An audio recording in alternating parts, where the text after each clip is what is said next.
Welcome everyone to this afternoon's lecture by Professor Sheila Jasanoff from Harvard University. We are really thrilled to welcome her to the program in SDS, Science, Technology, and Society at Stanford University. As John said, we are the third largest major on campus with more than 250 students at this point. I would like to thank John for his support of this event.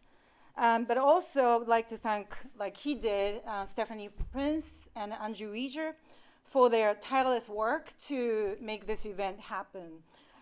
Together with student advisor Colleen McCallion and Sierra Vallin, they are the backbones or the reasons behind the program's success. They make things happen every day. So thank you so much. Let me introduce today's speaker, Professor Jasanoff now. It is virtually impossible to list all of her numerous accomplishments in a limited time we have, but I would like to highlight a few just to show her immense impact in the field. She has pioneered and led the field of science and technology studies for over 30 years, exploring the role of science and technology in the law, politics, and policy of modern democracies. She has published more than 100 articles and book chapters and is author or editor of path-breaking books in SDS, such as Science at the Bar, Law, Science, and Technology in America, States of Knowledge, The Co-Production of Science and Social Order, and Reframing Rights, Bioconstitutionalism in the Modern Genetic Age.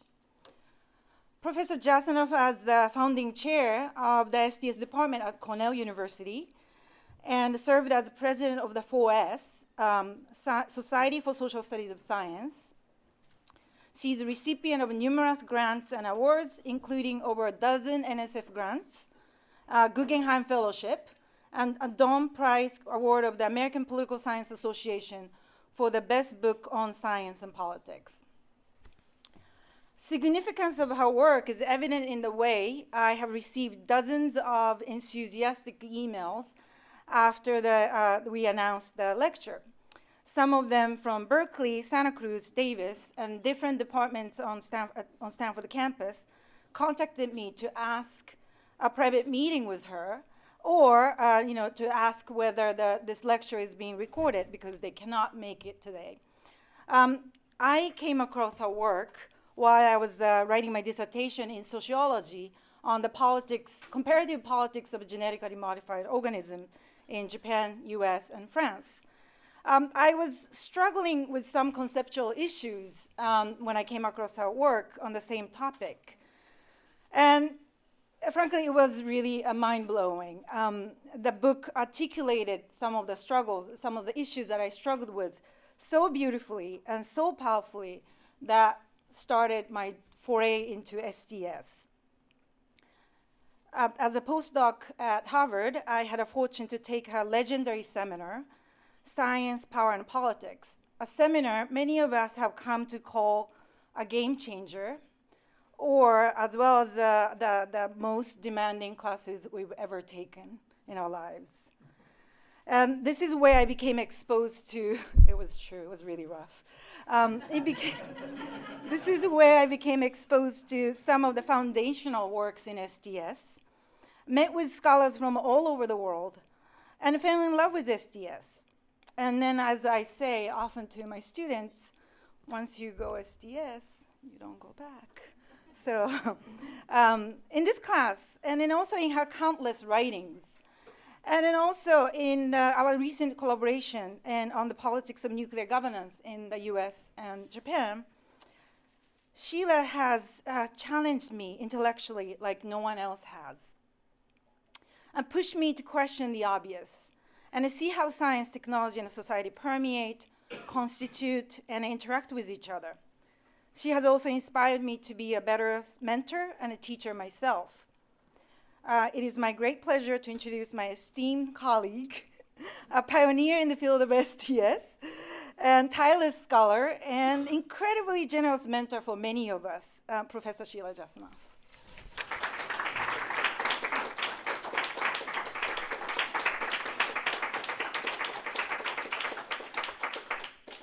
So let me in turn thank my esteemed student, colleague, and friend, but also Stephanie, Andrew, John, and others who have made the occasion possible.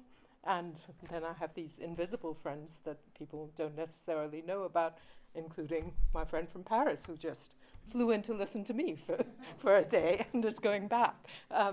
So it's wonderful to be here. I think it's something like 25 years since I last lectured at Stanford, which is a kind of interesting story in East-West relations, shall we say.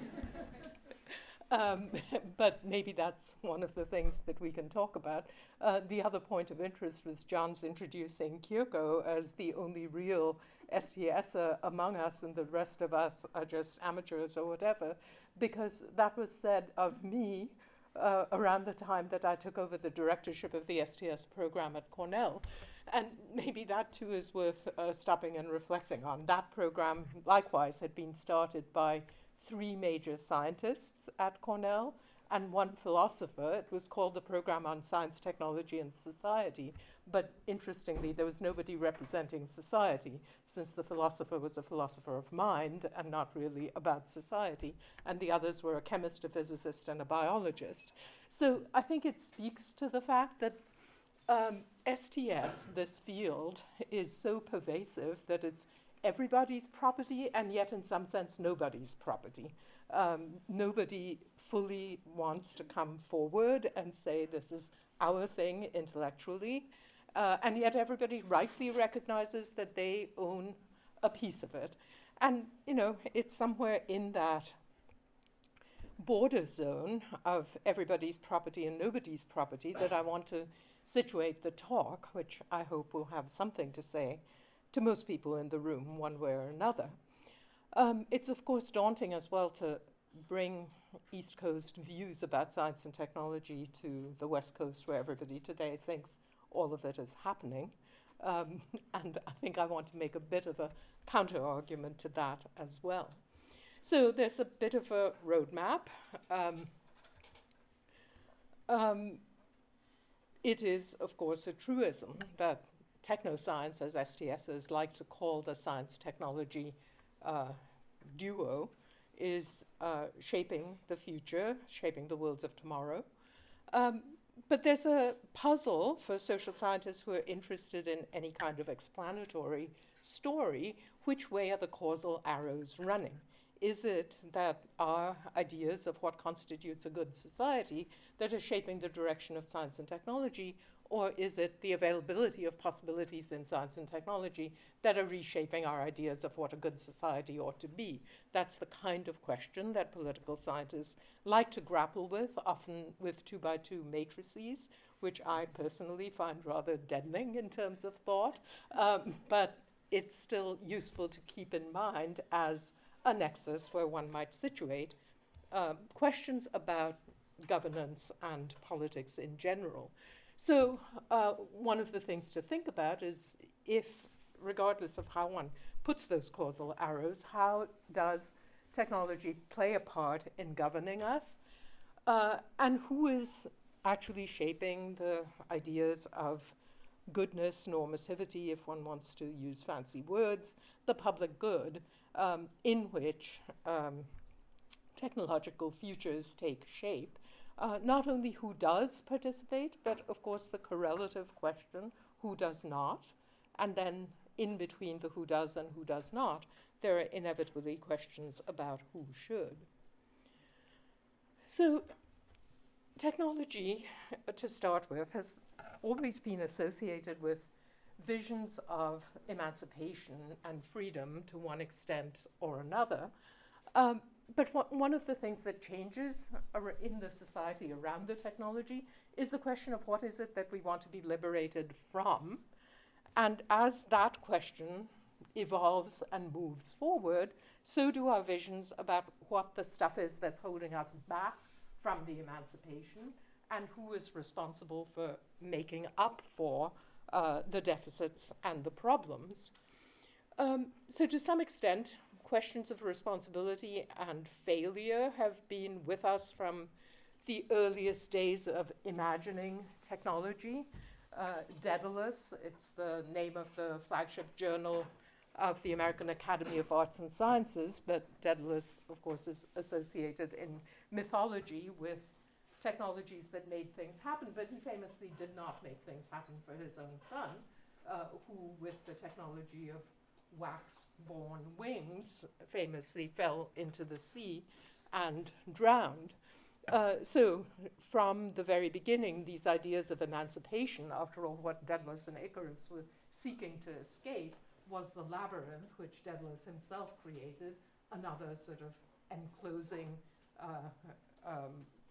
constraining image of technology.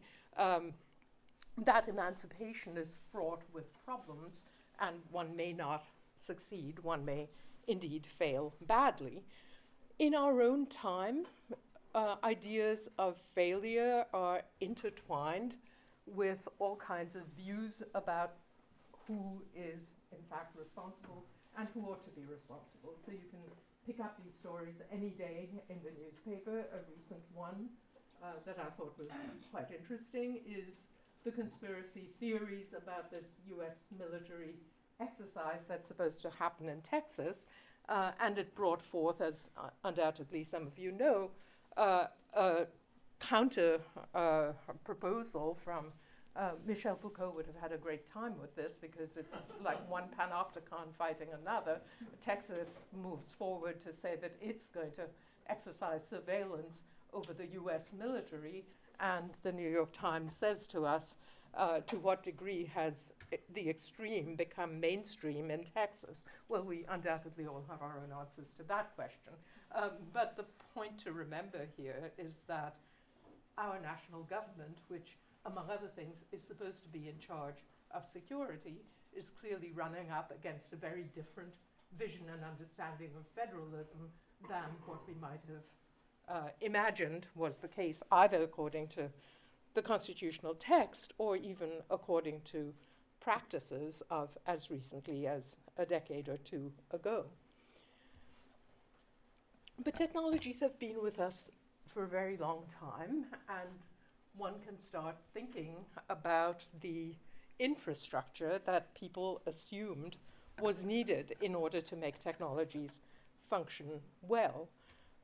So all of these things that we're very familiar with bring up the question of, well, who was responsible for making sure that they would, in fact, enact some vision that was for the public good, and yet somehow all of those seem, in the digital age, in the heart of Silicon Valley, to be tied up with a kind of old world paradigm of government. And that old world paradigm, to some extent, can be thought of as what today is thought of as high modernism. And I want to make the argument that high modernism can be thought of as a very statist period in the history of technology. That is the question of responsibility that I've been putting forward. Who is responsible for the good development of technology?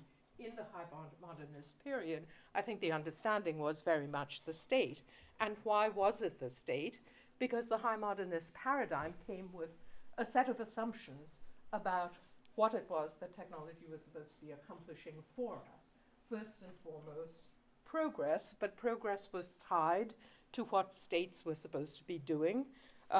In particular, the idea of progress, it's often, in particular, the idea of growth, and it's in this country very often tied to that famous 1945 report of Vannevar Bush, Science, the Endless Frontier. Another equally important goal of the high modern enterprise was efficiency, illustrated in this country by all sorts of isms such as Fordism, Taylorism. I like the particular version of it that's in the book called Cheaper by the Dozen, about how it was cheaper to raise 12 children rather than fewer. With efficiency went ideas of accessibility, and I'll come back to that point in a moment. And not just accessibility to the good features of technology, but also eradication of the bad features, such as of hunger and disease and physical barriers.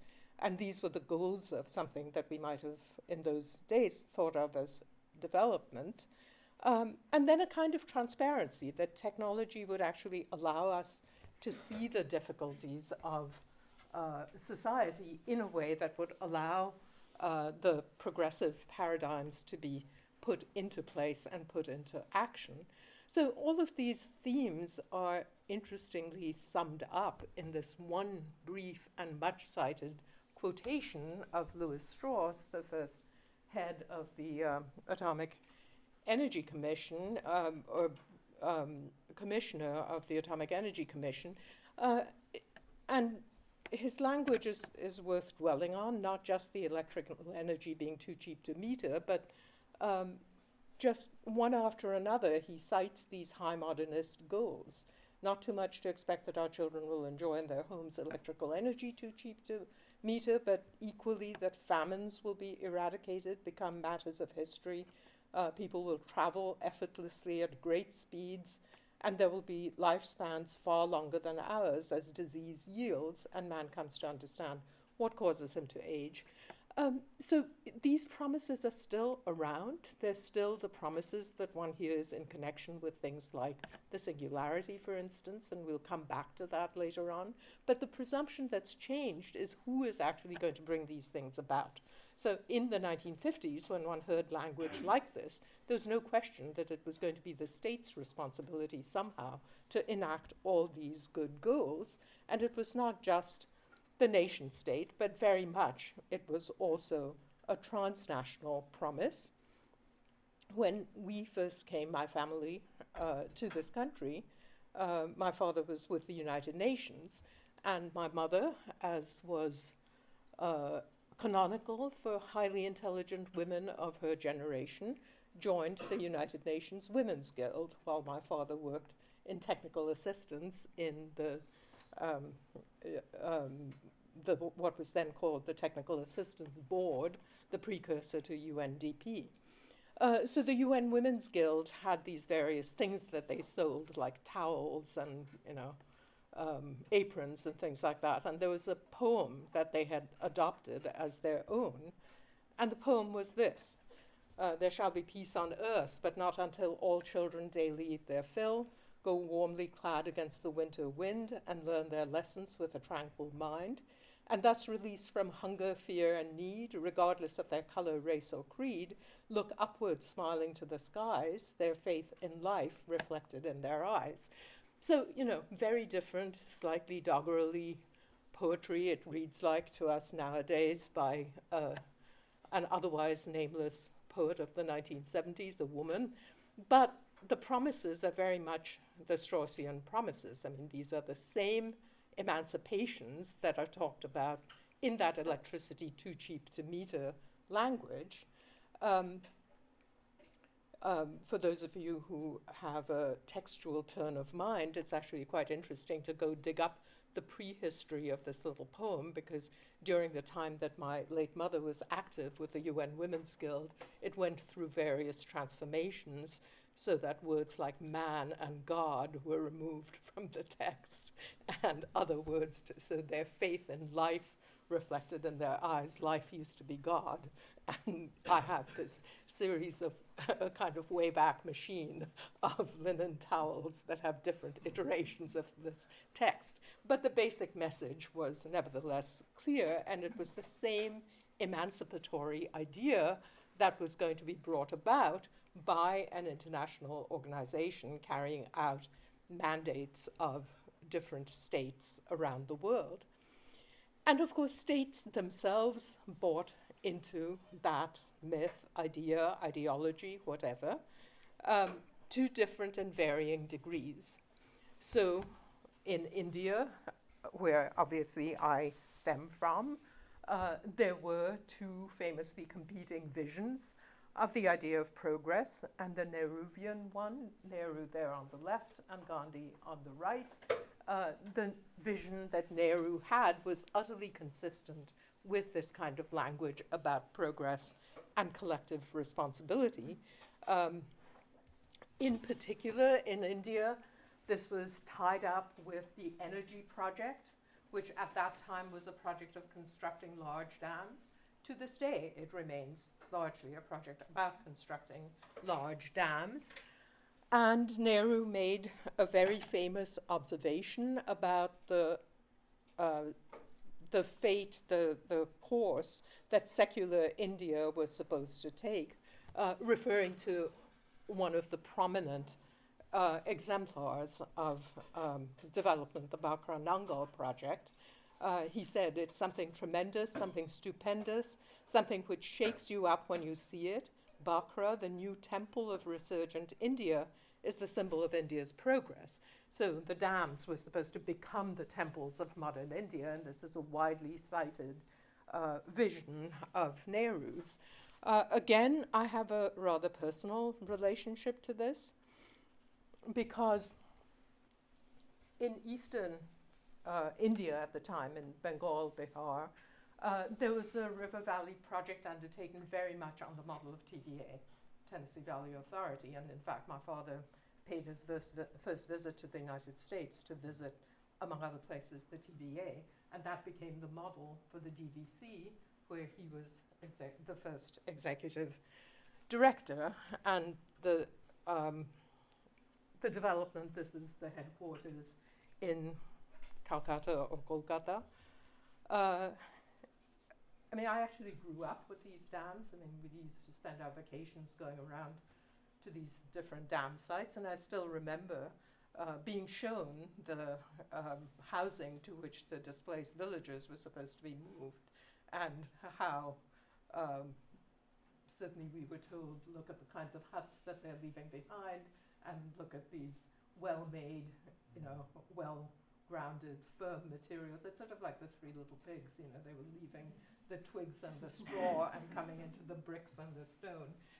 And nobody much was questioning these things, at least not to my childish mind. And they were, in fact, quite impressive construction projects. I mean, I can still close my eyes and sort of remember, what Maitan looked like and so on. But much, much more recently, after I got over the hesitations of being an STS scholar who knew that her father was involved in high modernism, at some point I actually went back and read some of what my father was thinking and writing at the time, and it turns out that there was a lot of skepticism embedded even inside of these statist projects. So, for instance, that many engineers in India, if left to themselves, like to build monuments to themselves, regardless of the time and cost involved, is a commonplace of history. India had yet to discover this.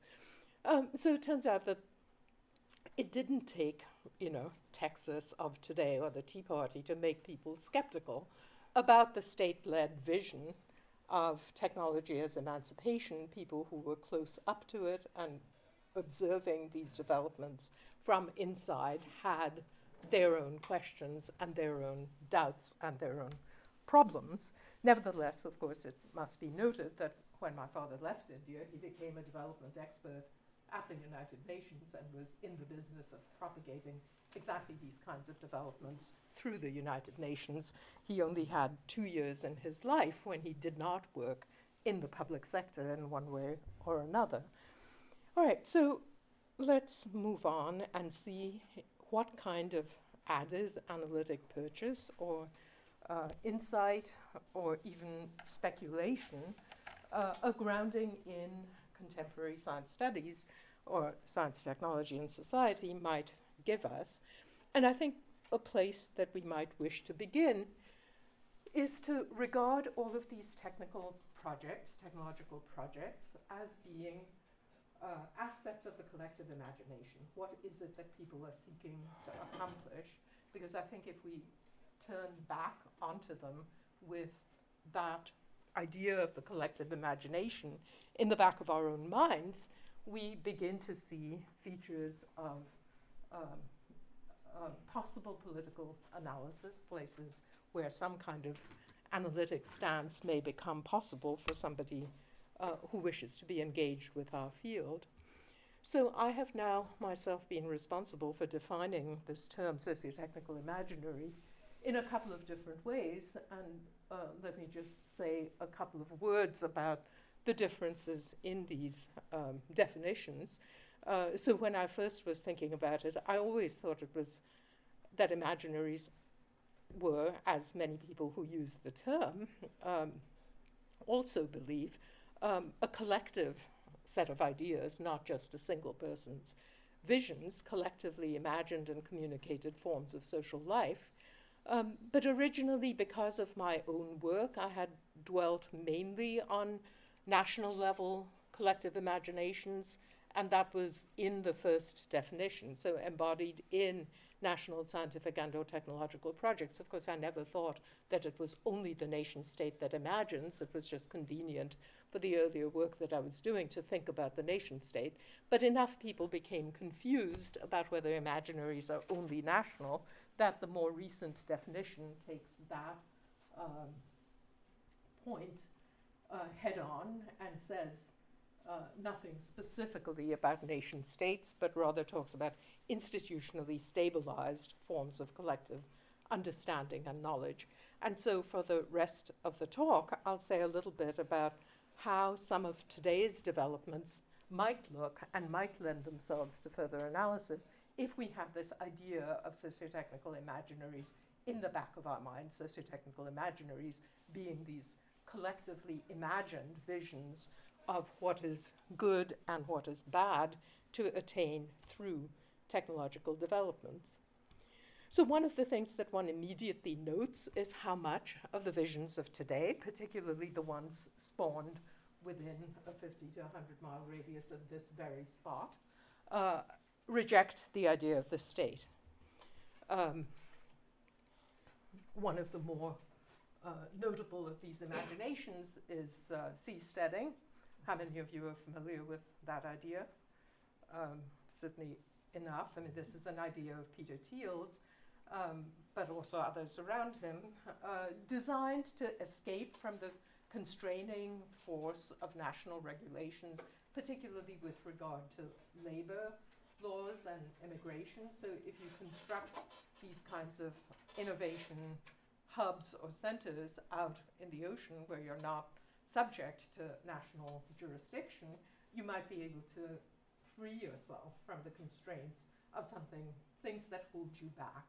But the imagination is more powerful than just the idea of seasteading, which has not actually taken off, kind of like these, like the Palm Dubai, or what, I mean, these sort of island manifestations that are supposed to be these grand engineering projects and don't always come to fruition. But the idea is far more pervasive than this particular physical manifestation, that there is a way through technology to get away from the constraining forces of the regulatory state. And the one time I heard Tim Berners-Lee, for instance, talking about the invention of the World Wide Web, and he was asked, I mean, no doubt this is by now a packaged speech, what made it succeed? He always says, because the state was not involved. No regulation was involved. This was just entrepreneurs. Well, this is a kind of odd thing to say, given the infrastructure against which the man was operating. I mean, it's like national defense, national security did not matter to the development of the internet. But anyway, it's how people see it. It's the imagination, again, that matters. In the biomedical arena, this is very much captured in an escape as well from the authority of the professions. I mean, I mentioned Foucault before, but this is again a place where people are imagining that orthodox biomedicine is no longer going to be necessary because we are going to become masters of our own bodies and thereby captains of our souls too, I suppose. But it's very much filling the discourse of what is possible in this new genomic and post-genomic era as well. So one obvious manifestation of this is the direct-to-consumer marketing of tests and other products. And as long as we're here, we may as well cite as one example the Snyderome, which is a program of continuous monitoring of a single person's bodily changes at the molecular level in order to pick up the earliest possible signals of what could be going wrong with the body and thereby to respond to it. But one of the things that strikes you about Mr. Snyder's undoubtedly imaginative project is that it is grounded in a belief about responsibility. So the thing that he holds most fervently is that we are individually responsible for our health. Now, I mean, at some level, that sounds nice, right? I mean, in an individualist society, in a can-do society, where we actually don't like the iron hand of the state continually pressing down on our various possibilities, why shouldn't we be responsible for our health? But what's elided in order to get to that position is interesting. I mean, so we are responsible for our health, but how does that relate, for instance, to the food that we eat, to the water that we drink, to the air that we breathe? I mean, are we each individually responsible for all of those things as well? And if so, what has happened to the infrastructure that is enabling us to get and do whatever it is doing? Now, I mean, if one wanted to carry out a sort of comprehensive critique, one would also go into the contradictions, because it turns out that people don't really believe these kinds of things in a coherent, consistent way. That is, people would not give up on their drinking water regulations that say that the water coming out of the tap should be fit to drink, even though that may require a kind of state apparatus that people don't want when it comes to monitoring their genome or whatever it is. And so, you know, the part of the task of analysis is also to point out the kinds of contradictory, unsystematic beliefs that people will hold about different patches of their techno-social existence. So we want to see past the state, we want to see past professions, and then most interestingly, perhaps, we want to see past the human, so that the human no longer becomes the unit around which our ideas about what is good in society are even defined or formed. So in the interest of time, I've decided not to go in detail into this, but arguably today, we are all fitted out, not just with the phenotypic selves of each of you, whom people can recognize if they have decent enough facial recognition capacity, and you know, whose voices they can understand and pick up on the phone. So it's not just us, these us's sitting here with rights like privacy or whatever, and entitlements like autonomy. It's also us as encoded in genetic information, and it's also us as read and understood by big data. And you know, many of the kinds of interesting cases that emerge in law around the life sciences and technologies relate precisely to questions about the relationship among these overlapping cells that are somehow now interconnected in different sorts of ways. So it's interesting that the law courts of this state were the place where one of the most profound metaphysical questions that have been posed in the last 25 years got posed. What is the relationship between any of you and a bit of tissue taken from your body? I mean, it's quite striking that it took John Moore, who is the Regents of the University of California at LA, to ask that question. And yet, you know, to my knowledge, that question hasn't been fully resolved about criminal suspects and their DNA in data banks. I mean, there are some understandings in practice about how that happens, but it is a question. I mean, what is the relationship between you and your body? And, you know, normally you'd expect to find it in philosophical texts, but we do it in a different way.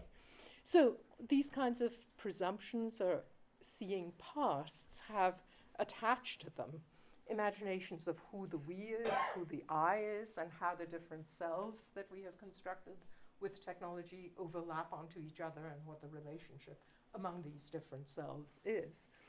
But again, from an analytic point of view, it's worth asking not just what are the going imaginations, but also what is not being imagined. And systematically, we find some things less imagined than other things. So, what's not imagined so much is the loss of control, where one can take as a metaphor. Does anybody know what famous movie that is a scene from? Historicity. Forbidden Planet. Well, what happened there is that people had enhanced their mental capacities, but they had forgotten that the enhancement of the good mental capacities would also bring an enhancement of the bad mental capacities, and the uncontrollable id took over the Krell, and they destroyed themselves and their civilization. But interestingly, in a lot of the kind of technological imaginaries, socio-technical imaginaries that we see around that have erased the state, we see an erasure of aspects of the state that I think people are not, in fact, so eagerly willing to give up on. And one of them, one might think of as technologies of public reason. I mean, so all of the different technologies that are mixed up with how we arrive at collective opinions at all. And some of these are quite technologically mediated, so there's a good deal of work going on around the development of the perfect voting machine that's actually going to enable people to stay home and vote and have their votes collected in the right way. In STS, we make a practice of talking about technologies as meaning not just hard and fast machines, gadgets, but also tools that are social in nature. So it's interesting how much the imaginaries of the future don't seem to have much place for this kind of technology. Now, any of us who are lawyers, of course, can make wonderfully compelling arguments for why we should, in fact, forget these 9 people, but nevertheless, they do have quite a lot of influence on shaping the sort of circumstances under which, for instance, the machines on the left in that picture will come to be used. So, you know, if we're talking about Citizens United, then arguably the voting machine doesn't make a huge lot of difference because the actual decisions have been made somewhere else and in a different sort of way. But interestingly, too, if you actually do what I think is a kind of Rorschach test way of approaching how our society is thinking about things, that is, do a Google image search of whatever it is that happens to interest you in the moment, and you do searches for technological futures, you don't actually find the social media very well represented. So people don't seem to think that the emancipatory futures have to do with these kinds of technologies, and yet much sooner than we have the brain-to-brain communication that is imagined in the singularity, we actually already have these other kinds of communication, which arguably are putting us in the position of brain-to-brain contact with a lot of people and creating interesting communities and interesting possibilities. If you then turn the table and say, well, what is it that people actually care about, and adopt an extremely simplistic methodological approach by seeing, well, what is it that gets written about in connection with technology, a random walk through a single day's 24 hours of newspaper accounts will give you some interesting preliminary signals back. And of course, one can go and become methodologically rigorous and do content analysis. But what's interesting about all of these kinds of headlines, which I think I actually did take from a single 24-hour period in the New York Times, is how they all implicate technology, but they also all implicate understandings of the rightness of particular social arrangements. So French proposal on models, weights, clashes with labor laws, opponents say. This is the French, of all people, wanting to declare that models should conform to a certain body weight and size so as to discourage anorexia. But the question whether that bumps up against labor laws or not, I mean, of course, it fits in the same broad spectrum of argument and counter-argument that one can relate to sex work more generally. But the point is that the regulation of diet, of health, which we think of as being technology policy to some extent, certainly medical policy, is here being wrapped up with a set of understandings about the state and its right to regulate or not regulate, and to what extent a person ought to be free, like Mr. Snyder, to declare what his own health conditions and preconditions ought to look like. So this is a place where we have, again, one of those ambiguities and ambivalences, and one can look at each of these headlines and go through a similar sort of exercise. From my point of view, equally interestingly, there are big cross-national differences in what people expect of the same technology, and therefore national cultures continue to matter even in a period that we call neoliberalism, and we're throwing over the state and we're taking over all this autonomy and control ourselves. So let's take just one example of nuclear power. Now, I think most people know that in this country there was a sort of de facto moratorium on new nuclear power development after 3 Mile Island in the late 1970s, and that only very hesitantly are we taking steps to come back. But that the politics have been quite different in Germany, where there's been a much more overt opposition and balancing and back and forth. And after Fukushima, the German government and the German people retreated again very definitively from well, I mean, they didn't want new nuclear construction anyway, but what they had been vacillating about was whether to phase out their existing nuclear power plants. At the turn of the century, they said yes. Then Angela Merkel's Conservative Party came in and they said no, they would not phase out. Post-Fukushima, they said again that they would phase out. So it's a very different politics from the one that we have in this country. And I think if one takes one's imaginaries lens in hand and starts looking at the specifics of nuclear regulation in the US and Germany, one will find that nation states do continue to matter, and they actually shape our vision of what it is we want to encourage and what it is we want to avoid. So in this country, themes of containment have been very prominent around nuclear power. We want to contain the risks in various ways. And what do we want to contain? Well, we want to contain all those things like fallout and proliferation, and the opposite, when it doesn't work, is letting the genie out of the bottle. And one can actually be very concrete about moments at which these debates are manifested in the public sector and public debate, and note that containment was a policy that was on the table and pursued through very specific means. So, for instance, after 3 Mile Island, the question arose whether in Harrisburg the restarting of the nuclear power plant required the regulatory body to take into account people's fears. Were psychological impacts of restarting the power plants part of what NEPA analysis, National Environmental Policy Act analysis, required? Now, that was a place where the courts could have said, yes, we do want to take these things into account.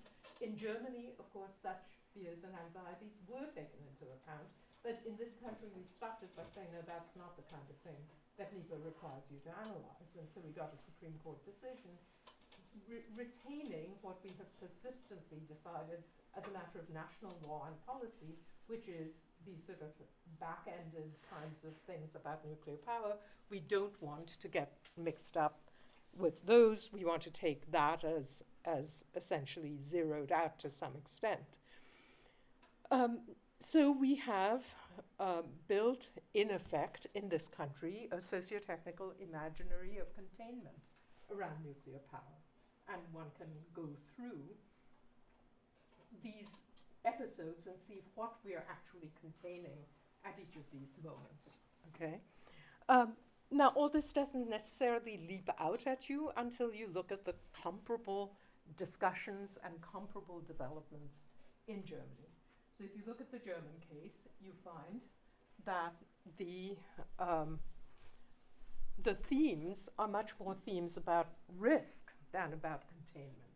So catastrophe, irresponsibility, the famous and sadly late sociologist Ulrich Beck coined the term organized irresponsibility to refer to the modern condition in which risks proliferate, but there seems an organizationally grounded way to absolve everybody of responsibility. That, again, this is not purely a sociologist making up jargon about the world. Go read the SARS report that was produced in Canada after the epidemic, and there were a lot of problems about SARS. But the astonishing thing is that the Canadian expert report says nobody was responsible. I mean, at the end of the day, it was purely systemic. Nobody could have done anything about it. But note where that leaves us in terms of a society that's feeling autonomous about its capacity to imagine and enact the public good with respect to technology. So that is the kind of thinking that predominates in the German debate around the nuclear.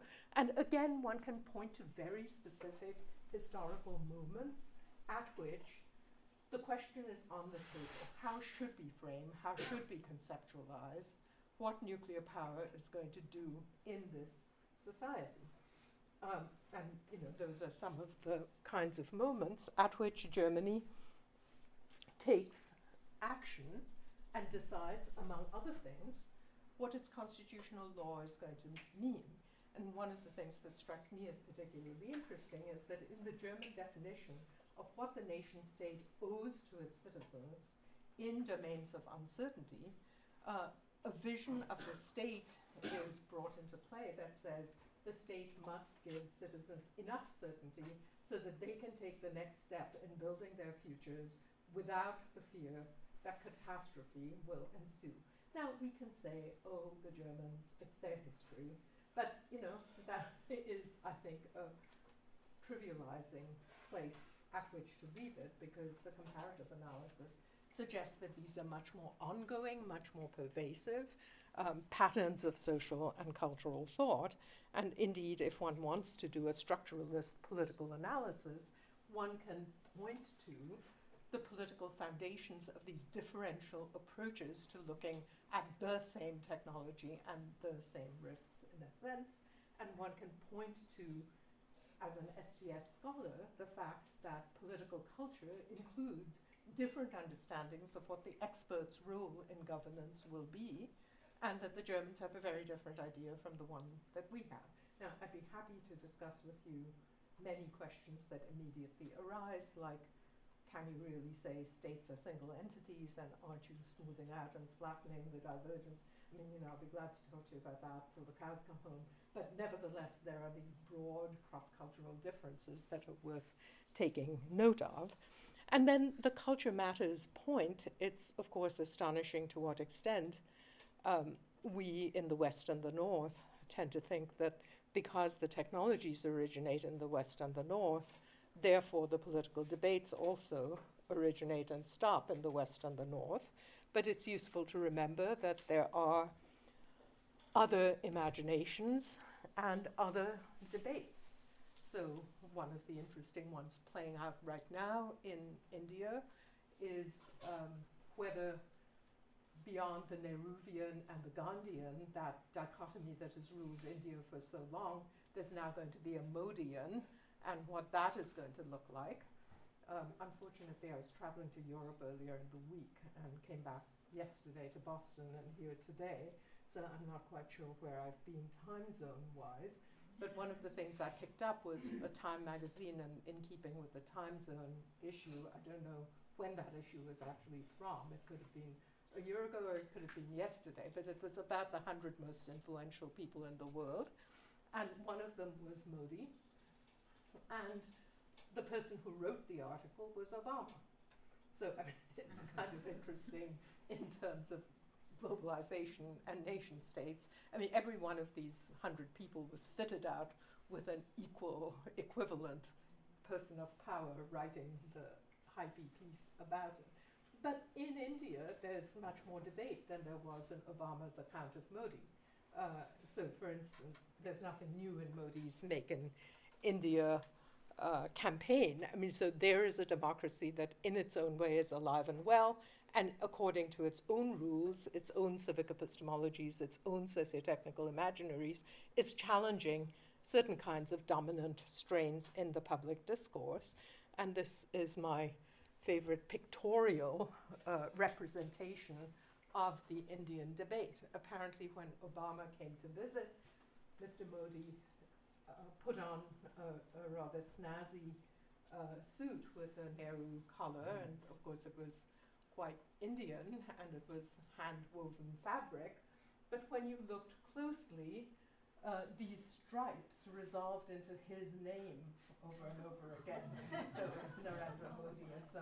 And this caused a great deal of, I mean, I'm not sure whether there was a Twitter explosion or not, or what was trending, but for sure, I mean, this image itself is from an Indian journal and shows that the constitution of Modi into a sort of new embodiment of the new India is much more friction-laden, and there are all kinds of problems with his representing himself as the iconic view of Indian progress, and therefore what happens with a technology such as GMOs in India that does not take account of these kinds of debates inside the country, is an inadequate, sort of expose to my mind.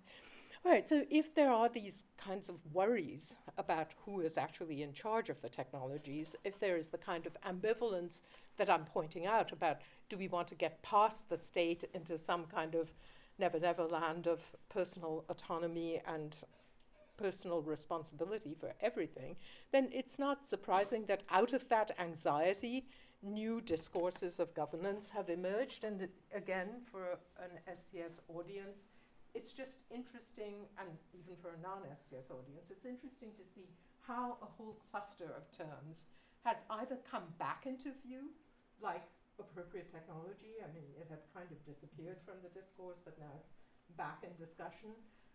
But a lot of other new terms that are suggesting that, hey, you know what?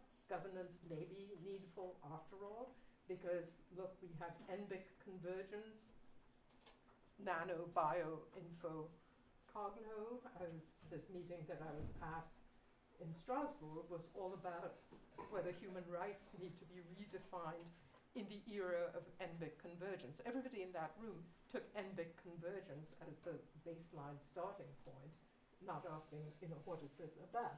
But also terms that some of us in STS have done a lot to coin, like anticipatory governance, constructive technology assessment, and above all, responsible research and innovation, which has become its own buzzword about how one ought to be conducting research and innovation. So in this very era when we're supposedly throwing state-like interventions overboard, one finds this set of new inventions of terminology suggesting that people, in fact, want some kind of governance.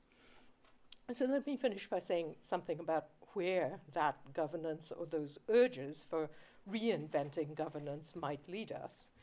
One of the directions is what I like to think of as ontological politics. That is, I think people are recognizing that the question of what kinds of things will be brought into the world with our scientific and technological capacity, that is a moment when governance choices are being made, and that we should, at the very least, look more closely at what kinds of politics we do have around the emergence of new ontologies, new kinds of things, and then who makes those choices, and how do we resolve agreements and disagreements. So far, the discourse we have on how to resolve agreements and disagreements has been very impoverished. We like to say that if people disagree with us, it's because they're ignorant or they don't get the science or whatever. There's very little of the STS methodology of symmetry that has made its way into the public policy discourse, and we might want to push further on that. Secondly, we might actually explicitly pose the politics question around justice. And I think that in the literature of the field now of science, technology, and society, there are many, many places where one can look at how justice questions merge with technological design questions And once they become fully technologized, the justice questions drop out of view. So if we buy into the idea of socio-technical systems, that all technological systems have social in them, all social systems have technology in them, then one can start asking, well, where are the justice elements that are incorporated in that? And we know that there are some prominent places, like connections between upstream and downstream, like anything to do with quantification and measurement, like the very idea of materiality. A nice example of this is that France adopted as a constitutional provision that the precautionary principle, which has been read to mean that new technological developments have to be reversible. But that means that with regard to any large-scale introductions of new technology, including things like how should we store nuclear wastes and radioactive materials in general, the French solutions that are subject to this kind of constitutional understanding will end up looking different from ours, which are founded on the idea that containment is possible and not around the idea of reversibility, for instance. So that's what I mean by materiality and reversibility. And of course, those imaginaries include what kinds of democratization are needed as well. So I think that in sort of future thinking about how, try as we might in inventing technologies, we can't escape the democracy question. It's better to start asking, well, where are the lock-ins of particular kinds of answers to the democracy question? And by the democracy question, I mean the broad package of who gets to speak, who does not get to speak, and who should get to speak, the questions with which I started early on. We can see that there are moments in making technological choices when these lock-ins, some particular answer to the who is in, who is out, and who should be in or out questions get decided. But fortunately, we also have some ideas of how to do the opening up in those moments. So we can say when initial framing choices are made, how do you put the question? How do you ask the question? Is it containment or is it risk? The consequences matter.